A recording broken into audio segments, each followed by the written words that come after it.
Ouvimos os comentários iniciais do pensamento nosso, do expressivo Francisco Cândido Xavier, sobre a causa na casa. Que já enseja o início das nossas reflexões, lembrando que se o Livro dos Espíritos completa este ano 150 anos de lançamento da primeira edição, foi lançado em 18 de abril de 1857, portanto, os eventos continuam se sucedendo até o final do ano. Um dia só seria muito pouco, uma semana também pouco, um mês. Então, o movimento espírita abriu espaço para, durante o ano de 2007, nós repensarmos esses 150 anos de lançamento do Livro dos Espíritos. Mas, além do lançamento do Livro dos Espíritos, consequentemente, um outro fato marcante também completa 150 anos durante este ano. E aí que nós fazemos esse link, esse gancho com o pensamento nosso querido Francisco Cândido Xavier. 150 anos está completando também a doutrina espírita, a causa espírita. É uma decorrência exatamente do lançamento do Livro dos Espíritos. Antes de 18 de abril de 1857, não existia espiritismo. Existia espiritualismo, neo-espiritualismo, outras denominações. Mas quando nós abrimos o Livro dos Espíritos, na introdução primeira, nós encontramos ali Allan Kardec apresentando dois teologismos, dois termos novos, criados, cunhados por ele, exatamente para designar coisa nova, como ele expressa nessa introdução. As coisas novas necessitam novos termos para evitar causa de anfibologia, ou seja, de confusão, para que possa transmitir com exclusividade o pensamento para o qual o termo tenha sido cunhado. Até então, a partir dos fenômenos de Heisenberg, em 31 de março de 1848, e no desdobramento, as mesas girantes, vamos ver ali a expressão de Conan Doyle, na história do Espiritismo, utilizando o termo com frequência de neo-espiritualismo. O espiritualismo é tão velho quanto a humanidade, mas o neo quer dizer uma nova fase do espiritualismo, o espolcar da fenomenologia, os espíritos sacudindo a humanidade em função desses fenômenos, da eclosão dos fenômenos. Então, neste momento, quando Allan Kardec coloca o termo espiritismo, ele diz, é para conceituar essa doutrina que está nascendo. Então, o espiritualismo é uma árvore frondosa na qual participam todas as crenças, as filosofias que daí derivam, que tenham por base a crença na existência de Deus, na existência, sobrevivência e imortalidade da alma, conservando a sua individualidade e penas e recompensas futuras. Então, toda a ramificação que difunda esta vertente com essas raízes pertence à árvore da filosofia espiritualista. Assim, o catolicismo, assim os nossos irmãos evangélicos, todas as igrejas evangélicas, o islamismo, o budismo e é por aí afora. Todos são de filosofias espiritualistas. Também a doutrina espírita pertence a essa árvore da filosofia espiritualista. Tanto que quando nós abrimos o Livro dos Espíritos, na página de rosto lá está filosofia espiritualista e não filosofia espírita. Mas quando entra na conceituação da doutrina, então é um aprofundamento. E nós observamos exatamente a lucidez de Allan Kardec quando estudamos o capítulo 2 do Livro dos Médiuns, do método. Ali ele coloca: é natural que nós tenhamos o desejo de atrair para as lides espíritas outras criaturas, outros companheiros. Se bem que a doutrina não visa fazer proselitismo, mas isso está implícito. Por quê? Precisamos de trabalhadores. E se a doutrina é boa para nós, também é boa para os demais. E está também aí implícito que a nossa obrigação de divulgar, de difundir a doutrina espírita. E nessa difusão estamos atraindo pessoas. E ele diz, então, quando quisermos que alguém tome conhecimento da doutrina espírita, há que perguntar se ela é espiritualista. Porque se ela não for espiritualista, ainda é prematuro falar de doutrina espírita. Porque se ela não acredita em Deus, se ela não acredita que ela é uma alma imortal, se ela não acredita nas penas e recompensa futuras, como é que nós vamos falar de comunicabilidade dos espíritos se ela não acredita que ela é uma alma, um espírito encarnado? Como é que nós vamos falar da reencarnação com ela que não acredita que ela é uma alma imortal? Mas se ela não acredita que ela é uma alma imortal, vai reencarnar o quê? Então existe a base da filosofia espiritualista que é essencial para se fazer um estudo aprofundado da doutrina espírita. E o outro termo, o adepto da doutrina espírita, ou do espiritismo. Allan Kardec também cunhou o termo espírita, ou se preferir, espiritista, para designar os adeptos da doutrina espírita. Então, observemos que a partir daí surge o movimento espírita, surge a causa espírita. E o que vem a ser a causa espírita? É a aplicação da doutrina em nossas vidas. Então, quando começamos a sentir a necessidade de vivenciar os princípios doutrinários, começamos a fazer o quê? Da intelectualidade, a doutrina desce ao coração e começa a sair através das mãos. E qual é o lema maior da doutrina espírita?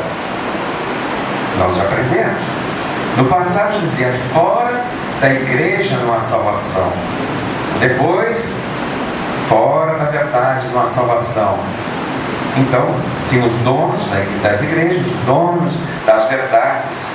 E a doutrina espírita nos apresenta, fora da caridade não há salvação. Agora, a caridade é privilégio dos espíritos? Só os espíritas podem praticar a caridade? Não, todo e qualquer criatura, independente da crença que ela professe. E qual é a vantagem da prática da caridade? É o exercício do nosso sentimento, é o nosso envolvimento com os semelhantes. E o espírita, com muito mais razão, tem que ser dinâmico na prática da caridade, porque ele conhece os fundamentos, conhece quais são as consequências positivas de agir assim. Então, nesta ação surge o que? A causa que nós abraçamos. Muitas das vezes sentimos relativa dificuldade no relacionamento com as pessoas. Isso é natural, é humano. E aí a criatura não se coaduna com as normas, as diretrizes da casa. E é o que ela faz. Gilson, Gilberto, eu estou saindo de Eurípides, estou indo para uma outra casa. Muito bem, tem o direito. Então, os grupos se aglutinam pelos laços de simpatia, de afinidade. Se ela tem mais afinidade com outro grupo, é natural que assim proceda, mas que ela continue vinculada à causa do Cristo, à causa que ela abraçou. Agora, ter cuidado, que quando começa a mudar muito de casa, o problema não é do grupo não, é da própria pessoa. Ela que realmente é indisciplinada. Então, uma criatura disciplinada não vai encontrar guarida ou sentir-se bem em lugar nenhum. Em todas as casas nós encontraremos normas, diretrizes que disciplinam o trabalho para que nós possamos entendermos e somarmos numa mesma direção. Então, se não houvesse isso, seria realmente uma verdadeira balbúrdia. Então, 150 anos de lançamento dos Espíritos nos levam a refletir sobre algumas considerações do nosso codificador, Allan Kardec. E nós vamos buscar algumas considerações onde eram as anotações íntimas de Kardec. E onde que nós encontramos este, podemos até certo ponto, aparenta ser o seu diário, que foi publicado 20 anos depois da sua desencarnação. Não foi ele que lançou, mas foi a esposa com o editor Didier. Referimos-nos ao livro Obras Póstumas. E ele usa a seguinte expressão quando fecharam o livro, Projeto 1868. um dos maiores obstáculos capazes de retardar a propaganda ou a propagação da doutrina espírita seria a falta de unidade. Olha a visão de Kardec. Então, se nós estivermos unidos em prol do ideal, isto facilita a propagação, a expansão. O único meio de evitar a falta de unidade, senão quanto ao presente, olha a visão dele. No presente ele estava à frente. Então todas as dificuldades convergiam para a Sociedade Espírita de Paris e vinha às mãos de Allan Kardec. Mas ele diz, senão para o presente, pelo menos quanto ao futuro, a preocupação de Kardec em relação à unidade da doutrina em relação ao futuro é formulá-la em todas as suas partes e até nos mais mínimos detalhes, com tanta precisão e clareza que impossível se torne qualquer interpretação divergente. Olha a visão do educador, olha a visão do pedagogo. Se não houver dúvidas nenhuma, nós teremos o quê? A unidade dentro dessa visão doutrinária. E aí ele faz uma observação muito interessante. Se a doutrina do Cristo deu lugar a tantas controvérsias, e basta ver aí a história do cristianismo, se ainda agora tão mal compreendida se acha e tão diversamente praticada, é só observar a história do cristianismo. É isso que evita que o Cristo se limitou ao ensinamento oral e a que seus próprios apóstolos apenas transmitiram princípios gerais que cada um interpretou de acordo com as suas ideias ou interesses. Se ele houvesse formulado a organização da igreja cristã com a precisão de uma lei ou de um regulamento, é incontestável que houver evitado a maior parte dos cismas e das querelas religiosas, assim como a exploração que foi feita da religião em proveito das ambições pessoais. Resultou que, se o cristianismo constitui para alguns homens esclarecidos uma causa de séria reforma moral, não foi e ainda não é para muitos senão objeto de uma crença cega e fanática. Resultado que em um grande número de criaturas gerou a dúvida e a incredulidade absolutas. E ele volta a falar do Espiritismo. Somente o Espiritismo, bem entendido e bem compreendido, pode remediar esse estado de coisas e tornar-se, conforme disseram os Espíritos, a grande alavanca da transformação da humanidade. E prossegue o artigo sobre o projeto 1868. Observemos que Allan Kardec então enfatiza essa clareza doutrinária para que haja unidade doutrinária, para que haja a unidade daqueles que integram o movimento, não haja a divergência em relação aos pontos fundamentais. É óbvio que cada pessoa tem os seus enfoques. Então, nos detalhes, nós podemos ter uma liberdade de exame e ter algumas pessoas seus pontos de vista. Mas em relação à base doutrinária, essa tem que ser realmente uma clareza meridiana. Então ele teve esse cuidado. E nós ficamos a raciocinar, exatamente nesses 150 anos, nós recebemos a doutrina intacta, com algumas nuances em função dos tradutores. Mas é importante que nós ressaltemos que pelo menos os referenciais que ainda contamos na atualidade são fidedignos. Então, quem realmente traduziu as obras da codificação para o português? Há que questionar. Esses tradutores têm um background, têm um engajamento com o movimento espírita, têm idoneidade, têm uma folha de realizações. Quando nós falamos de Guilherme Ribeiro, ele é totalmente envolvido com o movimento espírita, que traduziu o Livro dos Espíritos e as obras editadas pela Federação Espírita Brasileira. foi presidente da Federação Espírita Brasileira, um idealista, realmente um espírito de primeira ordem. Então ali garante o quê?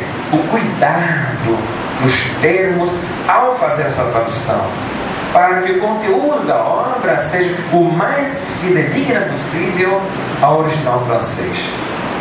A outra tradução, José Herculano Pires. Quem foi José Herculano Pires?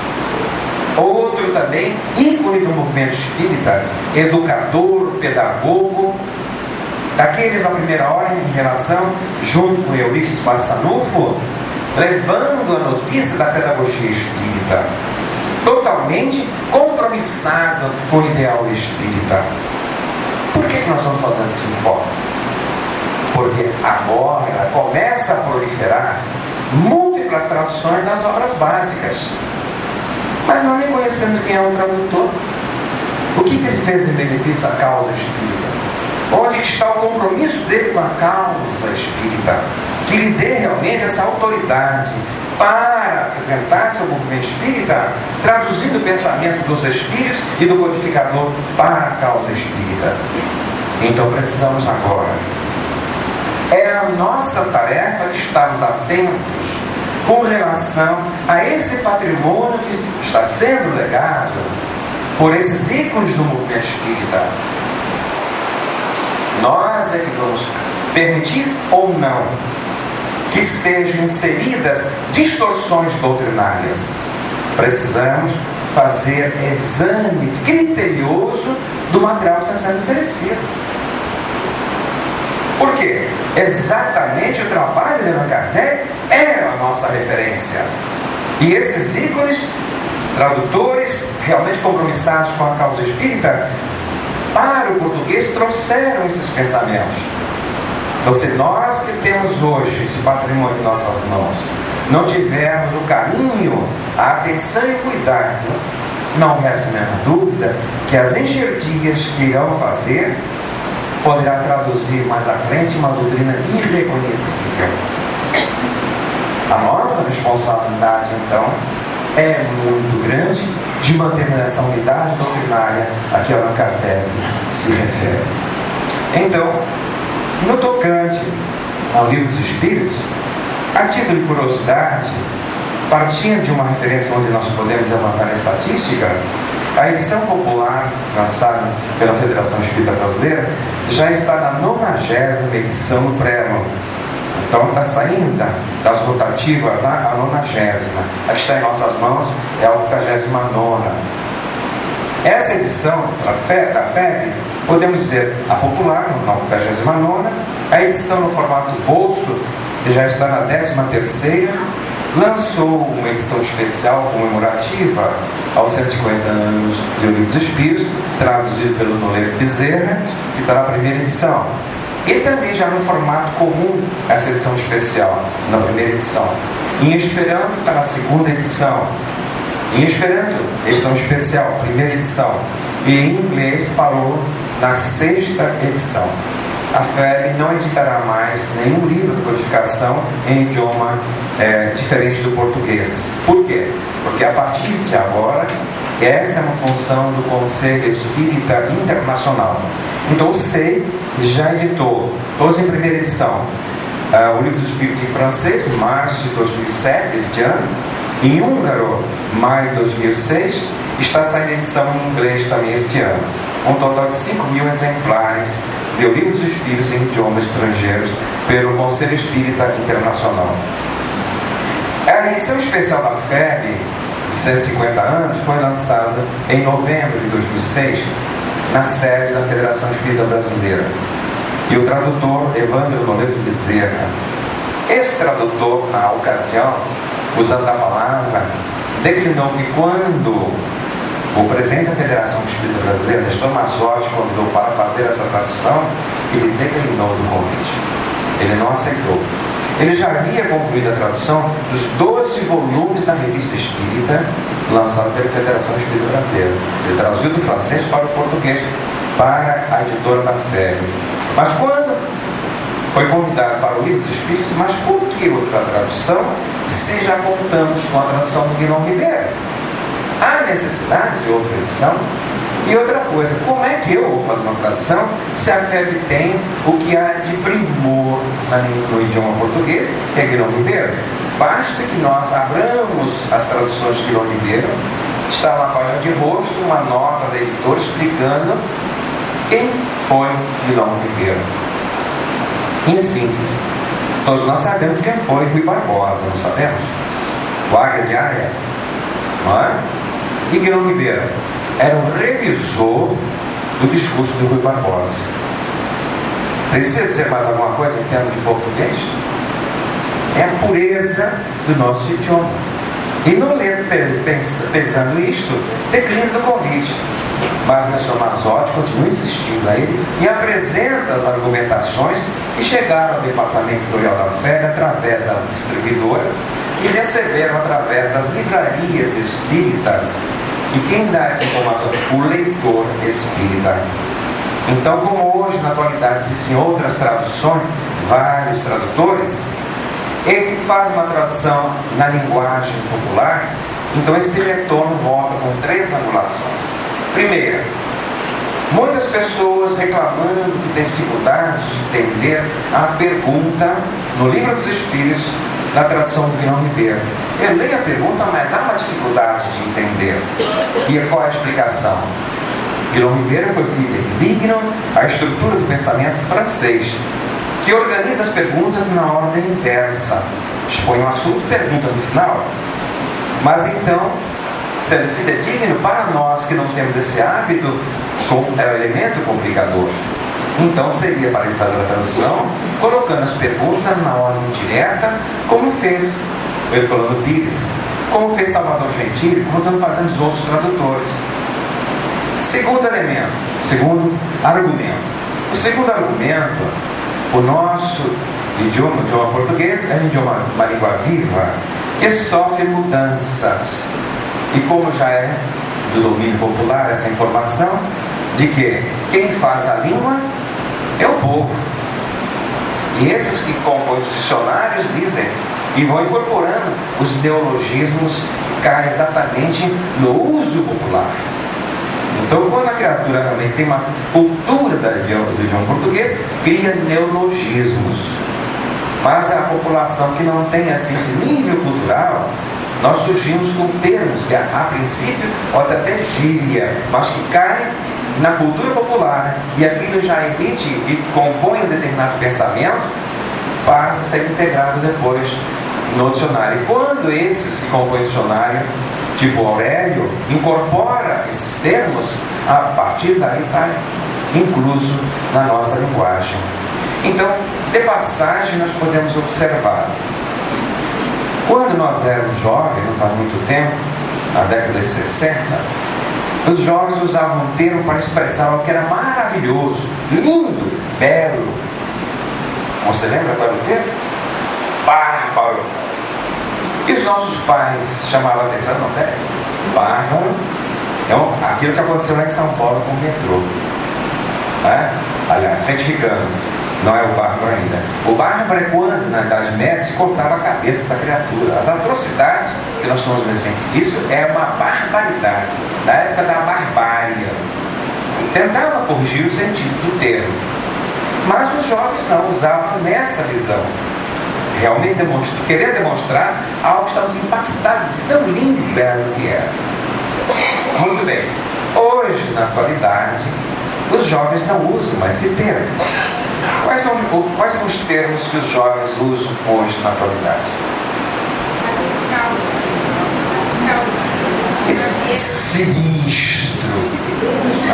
Sinistro. Aí sim, quando fala sinistro, nós estamos daquele cabelos meio embranquecido, não. Sinistro é o que aconteceu lá no metrô de São Paulo. Aquilo é um sinistro. É só observar as companhias de seguro, não é? Elas estão ali segurando o quê? Contra o sinistro. Mas os jovens entendem como sendo algo maravilhoso, algo belo. Tem outro termo mais chocante ainda: irado. O irado. Para nós, irado é o quê? A pessoa empolerizada, tomada de ira, está irado. Mas eles se entendem. Então, veja como é que as mudanças estão ocorrendo. Passa o modismo, mas aquilo que ficar realmente estratificado na cultura popular passa a ser incorporado nos dicionários. Então, eis uma das colocações: termos que já não são mais usuais.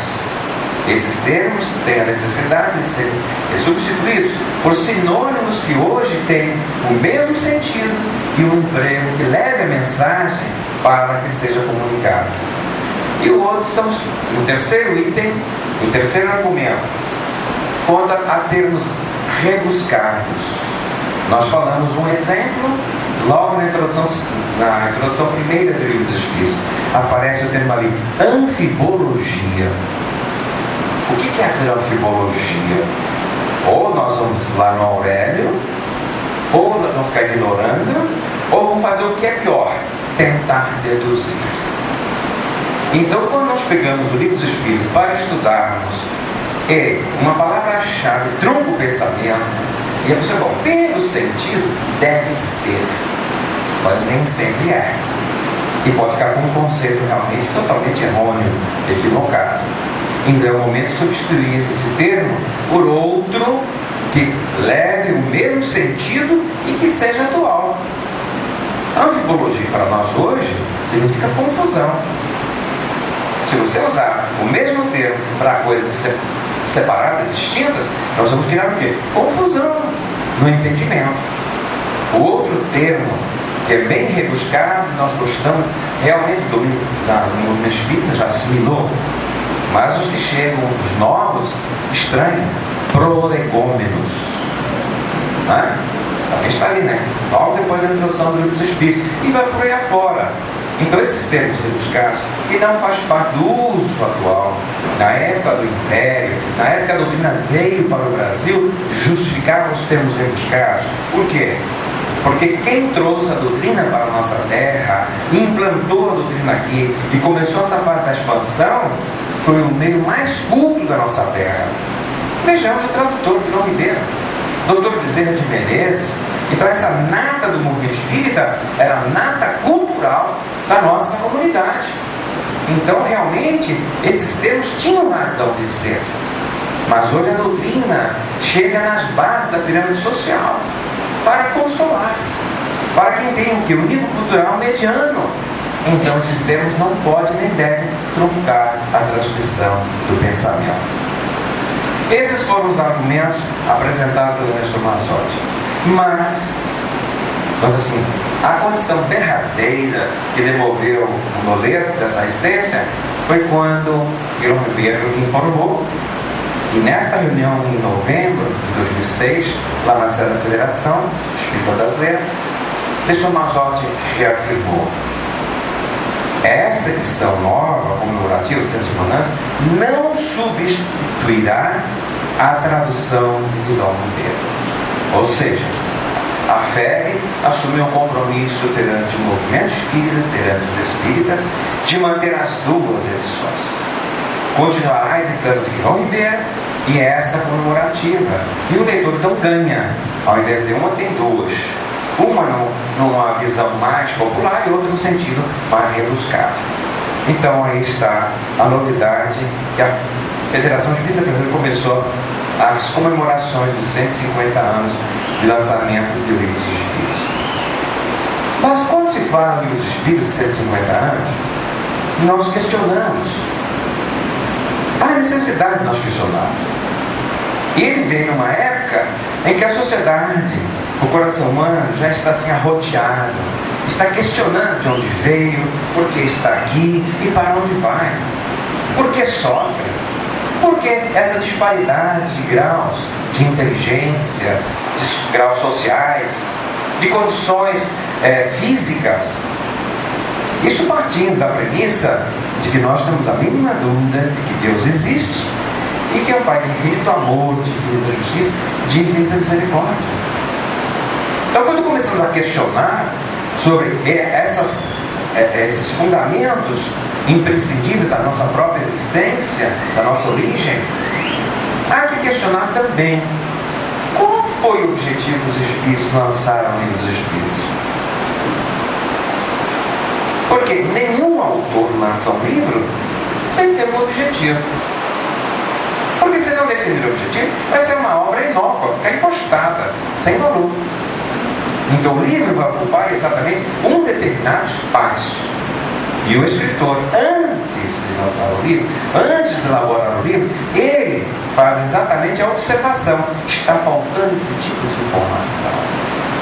Então, como ele está deletando essa vertente, ele vai trabalhar em função disso, de estruturar da melhor forma o pensamento, para quando o livro chegar, ele possa ocupar o espaço que estava vazio. Então, qual foi o objetivo que norteou o trabalho dos Espíritos e de Allan Kardec? Nós abrimos o livro dos Espíritos, são 1019 perguntas, na segunda edição. Na primeira, em torno, se não me falha a memória, de 501 perguntas. Depois Allan Kardec refundiu, ampliou e lançou a segunda edição definitiva. Mas existe, e nós já conversamos com vocês aqui numa outra oportunidade, alguém pode dar aquela impressão de estar sendo repetitivo, mas é exatamente o objetivo de fixar. Então quando alguém diz, olha, você já falou, eu falei, ótimo, então já memorizou. Quando eu disse, não ouvi ainda não, então ainda não memorizou. Nós vamos buscar exatamente fundamentos para esse objetivo que os Espíritos daram nos Espíritos, em duas afirmativas que estarão no Evangelho segundo o Espiritismo. No capítulo 2, 35, Allan Kardec diz: pelo simples fato de duvidar da vida futura, o homem dirige todos os seus pensamentos para a vida presente. Porque essa vida presente fala-nos aos nossos 5 sentidos. Quais são os 5 sentidos que nós temos? Audição, visão, tato, paladar, olfato. 5 sentidos. Esses 5 sentidos são orgânicos, físicos, que estão presos à vida material. Então é um apelo direto. E qual é o sentido que nos liga à vida espiritual? Seria o 6º sentido, tá? A mediunidade. Então, pela nossa própria origem, como seres imortais que somos, não o corpo, este corpo que nós vemos, mas nós habitamos o corpo é o nosso templo, e nós somos imortais. Então nós trazemos intuitivamente essa noção de imortalidade.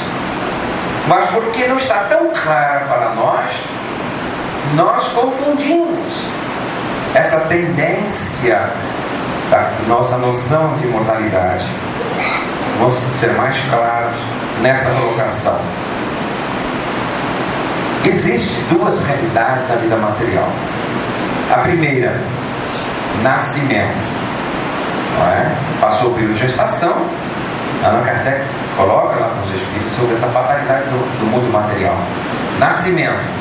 E uma vez que tenhamos nascido, ou seja, reencarnados, estamos no corpo de carne, qual é a outra fatalidade que ninguém escapa? A morte. Mas a morte do quê? Do corpo físico. Então, intelectualmente nós raciocinamos e aceitamos isso. Mas em termos de convicção, ainda está um pouquinho longe. Mas nós temos essa intuição da nossa imortalidade. Como?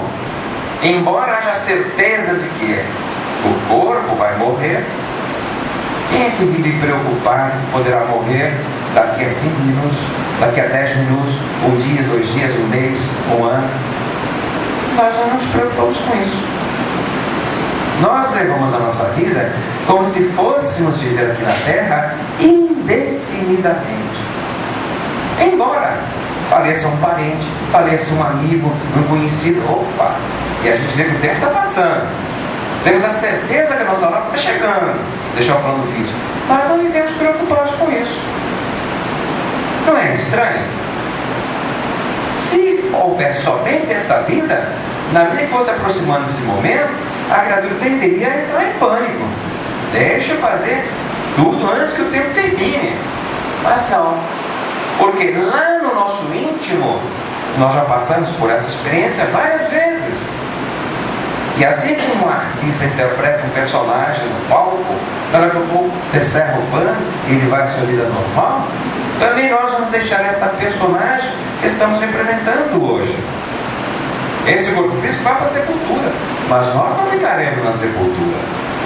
Então isso é uma crença intuitiva que reflete no nosso modo de proceder na vida material. Agora está faltando deslocar da vida material para a vida espiritual.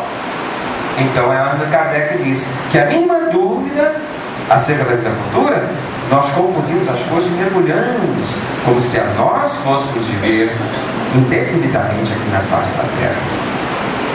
E isso traz a dificuldade, como diz o irmão Jacó lá no livro Voltaire. Não é tão fácil desencarnar da terra como desencarnar do corpo. Porque desencarnar do corpo é um fenômeno biológico. Esgotou a vitalidade, a alma está livre do corpo. Os vínculos se soltam, independentemente da vontade do espírito. É um fenômeno biológico. Porém, desencarnar da terra é esse desligamento que nós juntamos a nossa crença da imortalidade vinculada à vida material.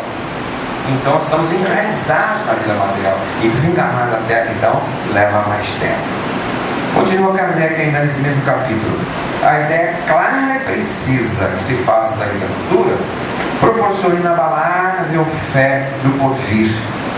Fé que acarreta enormes consequências sobre a moralização dos homens, porque muda completamente o ponto de vista sobre o qual encaram a vida terrena.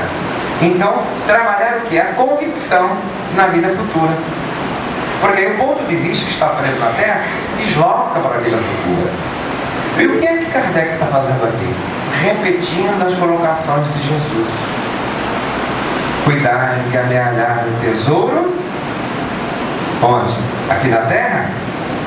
No reino dos céus. Não foi assim que Jesus falou? Porque onde colocares o vosso tesouro, aí estará também o vosso coração. O nosso ponto de vista se desloca na medida que nós tenhamos convicção na vida futura. Muito bem. E por que essa pergunta, então, ela é importantíssima? Porque ela vai nos levar a buscar a resposta. E a resposta a essa pergunta, qual o objetivo dos espíritos habitarem nos espíritos, nós vamos encontrar na questão 919, subpergunta A, na resposta de Santo Agostinho, no último parágrafo. E qual é a resposta que ele nos dá? Sei que muitos dizem ser certo o presente e incerto o futuro. Não é o que nós ouvimos falar na sociedade? O presente é certo, estão vivendo a vida, mas o futuro a Deus pertence. Quantas pessoas assim o dizem? Ora, é exatamente essa ideia que estamos incumbidos de eliminar do vosso íntimo, a tal ponto que não reste a mínima dúvida acerca da vida futura. Com esse objetivo, primeiro chamamos a vossa atenção através dos fenômenos. Aí vamos reportar as mesas girantes, raio de espírito, né? Lá na França, onde vem a doutrina espírita. E que agora vos damos as instruções precisas que vos achais incumbidos de espalhar. Com esse objetivo é que nós ditamos o livro dos Espíritos. Então isso está literalmente na resposta de Santo Agostinho. Com esse objetivo nós ditamos o livro dos Espíritos. Que objetivo? Eliminar a mínima dúvida acerca do futuro nosso íntimo. Ora, é exatamente isso que Kardec lá no Evangelho. Porque a mínima dúvida faz o ponto de vista estar preso aqui na Terra. Então, para soltar esse ponto de vista e ele fixar uma vida futura, há que eliminar as nossas dúvidas acerca da vida futura. Pode estar em presente, isso é filosofia, não é? Trabalho com pensamento. Mas não é não. Não é não. Isso é algo muito prático na nossa vida. Basta refletirmos uma outra questão do Livro dos Espíritos. Já encontramos a geratriz de todo o caos social que estamos vivenciando na atualidade. Não precisamos falar sobre o caos social, né? Estamos integrados na sociedade, então o problema generalizado que aí está. Qual é a geratriz? De onde se origina todos esses desequilíbrios que nós estamos observando e participando na sociedade? Qual é a geratriz de tudo isso? Orgulho e egoísmo. As duas maiores chagas da humanidade. Orgulho e egoísmo. Parte da pessoa, porque isso não está na árvore. A sociedade composta da célula. Qual é a célula da sociedade? A família. E qual é a célula da família? O indivíduo. Então, a geratriz do todo orgulho e egoísmo que está nesse somatório social parte do indivíduo. Então, a expressão dos filósofos: se o homem cai, a sociedade cai com ele. Se o homem ergue-se, ou se ergue, a sociedade se ergue com ele. Então, dentro dessa visão, quando tivermos essa convicção na vida futura, vamos ter a certeza de que vale a pena investir no nosso aprimoramento. Vale a pena investir no desenvolvimento da nossa potencialidade. Vale a pena sermos melhores. Por quê? Na medida que nós aqui lutarmos por esse aprimoramento, colheremos amanhã no mundo espiritual os louros do nosso próprio esforço, das bem-aventuranças, como disse nosso Mestre Jesus. Mas enquanto houver dúvida de lá, nós não tomamos a decisão de investir no nosso aprimoramento aqui e agora. Então, como diz os Espíritos, há necessidade que o mal chegue aos seus extremos para nos sensibilizar, para que nós façamos as mudanças. Bem, se não estamos mudando ainda, é sinal que a coisa vai piorar. É sinal que não chegou no extremo ainda. Já começou a se perceber isso. Por quê? Porque começamos a ouvir quase numa linguagem comum que só existe uma solução para a sociedade, a médio e a longo prazo. E essa solução passa por onde? Pela educação. Não é? Já estão as cabeças pensantes, dominantes da nossa sociedade, estão fechando questões nesse ponto. Mas ainda falta, e muito. Porque Allan Kardec, quando analisa o processo da educação em O Livro dos Espíritos, ele nos diz que a educação como solução, olha, ele disse isso em 1857, não é aquela educação que visa transformar o homem em homem instruído apenas, mas aquele que visa transformar o homem em homem moralizado. Não se fala de moral, fala só na instrução. Então uma asa vai continuar desenvolvendo, a outra vai continuar atrofiada, dizer te amando. E onde é que está a base do ensinamento moral? No lar. E as comunidades religiosas têm um compromisso com isso. A Casa Espírita e a Causa Espírita também têm. Muito bem, então com essa proposta nós entendemos porque Emmanuel nos diz no livro Opinião Espírita que Jesus é a porta e Kardec é a chave. Isso é no capítulo 2, a mensagem do Mestre e o Apóstolo. É uma mensagem lindíssima. Ele conclui dizendo: Jesus é a porta e Kardec é a chave. E todos os espíritos nós concordamos com isso. Jesus é a porta, tá? Para a salvação. E Kardec é a chave. Então nós temos a porta e temos a chave. E o que nós fazemos com essa porta e chave? Apenas concordamos com isso? O que nós precisamos fazer? Pegar a chave, abrir a porta e entrar. Mas isso, pegar a chave e abrir a porta, pegar a chave é aceitar o compromisso com a causa espírita. Então nós seremos o quê? Os detentores desse acervo, desse patrimônio. E adentrar a porta é a vivência dessa doutrina. A exemplo de Paulo: já não sou eu quem vivo, mas é o Cristo que vive. E nós questionamos: Jesus fez a parte que lhe competia como Messias vindo aqui à Terra? Fez? Fez ou não fez? Não senti firmeza. Ele fez a parte que lhe competia? Não temos a mínima dúvida.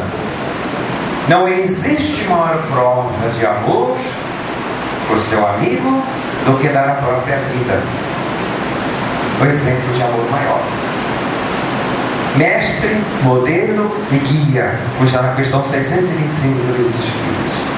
Aí perguntamos: Allan Kardec e os Espíritos fizeram a parte que eles competiam? Fizeram?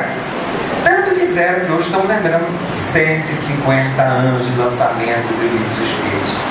E lembrando qual o objetivo principal que os Espíritos tiveram ao lançar o Livro dos Espíritos. E os vanguardeiros do movimento espírita fizeram a parte deles? Os vanguardeiros. Quem são esses vanguardeiros?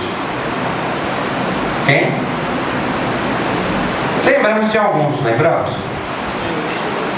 Quem? O Kardec brasileiro. Quem é o Kardec brasileiro? Dr. Bezerra de Menezes. Outro, poeta do espiritismo, consolidador da doutrina espírita. Quem? Leon Denis.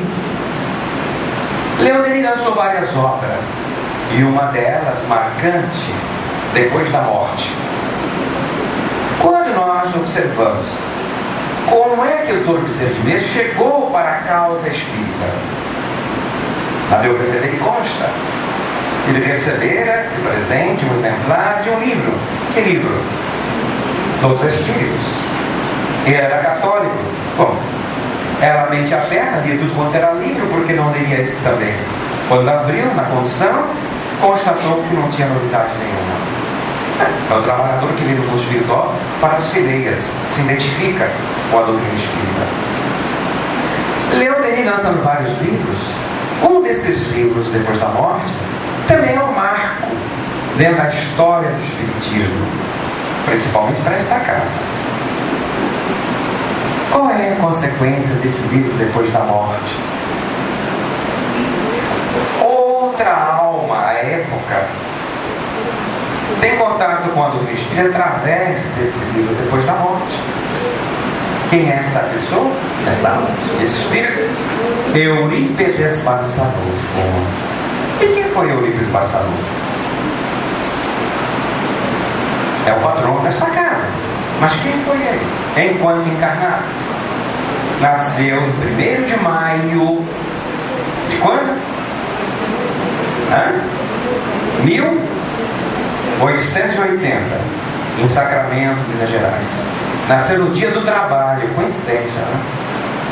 Então hoje, maio, está pertinho ainda, tem oportuno nos lembrarmos. E trabalhou incessantemente até o seu 38º ano de vida. E o que acontece quando ele tinha 38 anos de vida? No dia de Todos os Santos, ele se despede do plano físico, desencarna. Desencarnou então em 1º de novembro de 1918, com 38 anos de idade, vítima da gripe espanhola.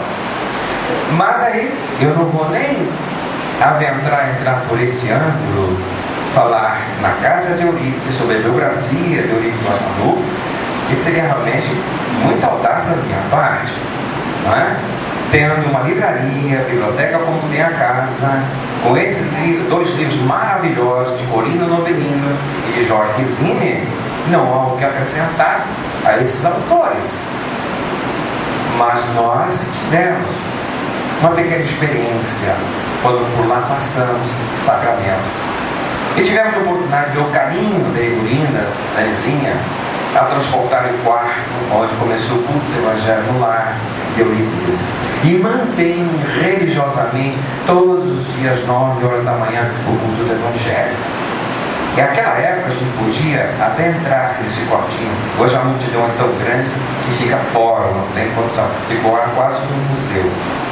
Mas quando nós lá ali adentramos a primeira vez e começamos a refletir sobre a obra de Eurípides Barçanufo, a sensação que pudemos registrar naquele momento foi algo assim inédito, que faltam-nos palavras para tentar passar para vocês. Começamos a ver a grandeza, ou perceber a grandeza desse Espírito. Mas só que ao sentir essa grandeza, sentimos assim, um ser bem pequenininho perto de uma grande entidade. Mas isso não é no sentido de sentir diminuído. Uma energia interior, uma força de vontade de começar a fazer alguma coisa para crescer também. E é essa força que Ele nos passa nos momentos de dificuldade, como um verdadeiro apóstolo da caridade, um verdadeiro companheiro, amigo de Jesus, como narra na sua biografia.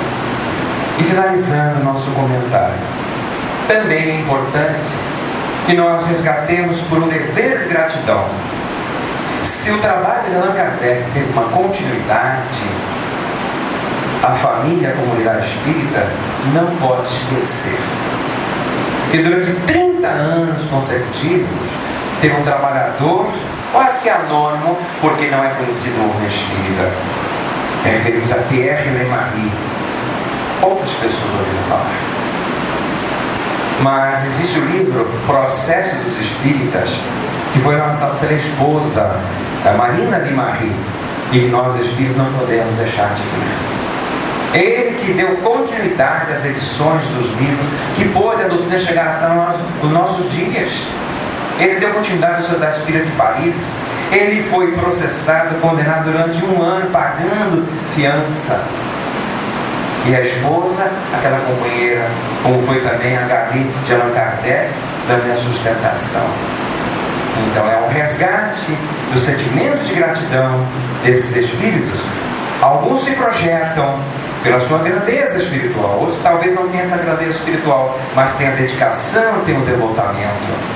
Então que nós possamos agradecer a Deus a bênção de estarmos vivendo no Brasil. Agradecemos a Deus a bênção de estarmos vivendo na cidade do Rio de Janeiro, apesar de todos os problemas que nós sairemos vencedores deles, sem dúvida nenhuma. Agradecer a Deus pela bênção da doutrina que nós abraçamos, que nos esclarece, nos conforta, nos estimula a perseverar na luta em prol do nosso próprio crescimento, sem se esquecer dos demais companheiros de humanidade. Então a pergunta final: que uso estamos fazendo deste manancial que esses vanguardeiros nos legaram? E André Luiz então encerra para nós as nossas considerações na mensagem da minha opinião de espírito, primeira mensagem: examinemos a nós mesmos. O espírita que não progrediu nos últimos 3 anos está estacionado. Então vamos fazer um balanço das nossas ações e verificar se estamos aproveitando tanto esforço, tanto empenho colocado à nossa disposição. E lembrando que Deus é nosso Pai de infinito amor, de infinita justiça, de infinita misericórdia. É Ele, Eurípides, que nos diz: Deus, vós que vos revelais pela natureza vossa filha e nossa mãe, reconheço-vos eu, Senhor, na poesia da criação, na criança que sorri, no ancião que tropeça, no mendigo que implora, na mão que assiste, na mãe que vela, no pai que instrui, no apóstolo que evangeliza. Deus, reconheço-vos eu, Senhor, no amor da esposa, no afeto do filho, na estima da irmã, na justiça do justo, na misericórdia do indulgente, na fé do ímpio, na esperança dos povos, na caridade dos bons, na inteireza dos íntegros. Deus, reconheço-vos eu, Senhor, no êxito do vate, na eloquência do orador, na inspiração do artista, na santidade do moralista, na sabedoria do filósofo, nos fogos dos gênios.